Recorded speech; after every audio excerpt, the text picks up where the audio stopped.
फैगौ 17 नभेम्बर 2024 जोंनि क'क्राझाराव एनसिसिआ दुलाराय भारत नां मोनसे हाफ माराथन बादायलायनाय खुंगोन आरो बिनि थाखाय जों दिनै बिटिसि सेक्रेटारियेटनि नैबे कनफारेन्स हलाव लकेल अर्गेनाइजिं कमिटि दानो थाखाय जों मोनसे मेल खुंदोंमोन आरो बेयाव एनसिसिनि गोजौ बिबानगिरि बिथांमोना बाहागो लाफैदों आरो जोंनि बिटिआरआव थानाय गुबुन गुबुन गेलेनायनि दैदेनगिरि लोगोसे जोंनि मावख'गिरि बिथांमोना बाहागो लाबाय।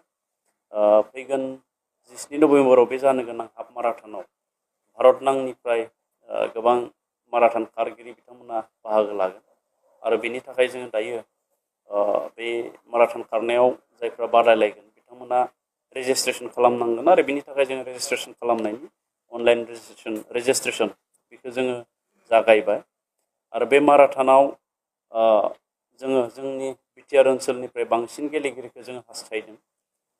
बे माराथनखौ जोङो सा 3,000 बादायारिफोरनि टारगेटजों जों बेखौ बानायनाय जादों आरो बेहाय जोंनि बिटिआर ओनसोलनिफ्रायनो खमैबो 1,000नि बांसिन जों माराथनाव बाहागो लानायखौ जोङो लुबैदों आरो बिनि थाखाय जोंनि डिस्ट्रिक्ट स्पर्ट्स एस'सिएशन आरो जोंनि डिएसअ बा जोंनि मावख'गिरि बिथांमोनखौ जोङो जोंनि गेलेगिरिफोरखौ फोसावनानै होनो आरो सांग्रां खालामनो थाखाय जोङो खावलायनाय जाहैबाय।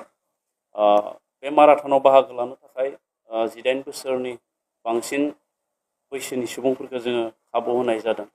बिनि अनगायैबो जोङो खम बैसोनिखौबो जोङो फान माराथन खारनाय हिसाबै जोङो हांख्रायनो नागिरदों।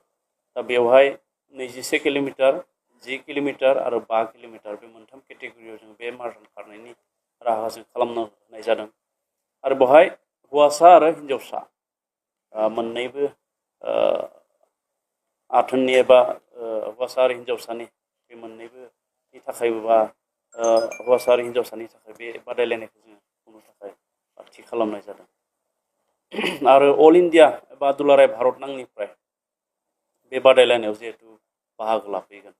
दा बे बादायलायनायखौ जों खुंनायनि गुबै जाहोनानो जाबाय जे जोंनि बिटिआर ओनसोलखौ जोङो दस्रानो एबा गुबुननो जोङो फोरमायनांगोन।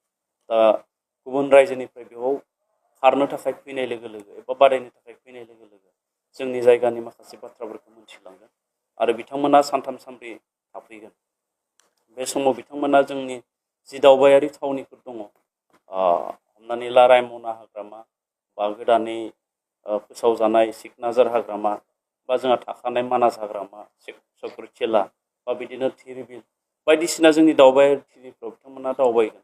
दा बेखायनो बै दावबायारि थिलिफ्राव जायफ्रा गला होदों बा सोरबा हमस्टे होदों बेफोर जाहाथे एक्टिभ जायो आरो जायफोरा प्राइभेट गारि भारा लायो बे प्राइभेट गारि भारा सालायो बे प्राइभेट गारि भारा सालायनायफ्राबो बै खैदिनाव एक्टिभ थायो। मानो होनना बुङोब्ला बैयाव बाहागो लानो फैनायफ्रा गारि नागिरगोन मोजां गारि हमनानै ला क'क्राझारनिफ्राय मानासाव थांनो बा क'क्राझारनिफ्राय चक्रशिलायाव थांनो बा क'क्राझारनिफ्राय जोंहा सरलपारायाव थांनो बेबायदि गारि भारा नागिरगोन। बे समाव जोंनि प्राइभेट गारि भारा सालायग्राफ्राबो जाहाथे एक्टिभ थायो बेखौ जोङो खावलायदों आरो जोबोद गोजोननाय मोन्दों जोङो।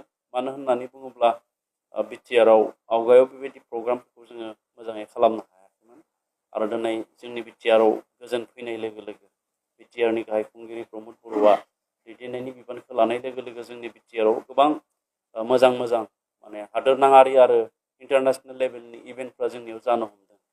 दा नाथाय गुबै खोथाया जाबाय मा जोंनि ओनसोलाव दासिमबो जोंहा मोजां हटेल थानायनि थाखाय बिदि जोंनियाव दासिमबो जों बानायनायखौ जों नुवाखै। बेखायनो जायफोरा मोजां फालांगि खालामगिरि जायफोरा जाफुंसार फालांगिरि बिथांमोना जाहाथे मोजां मोजां हटेल बानायना होयो आरो हटेल बानायोब्ला गुबुन गुबुन जायगानि मानसिफ्रा थाफैनायाव सुबिदा जानाय नङा। दा बेखायनो आं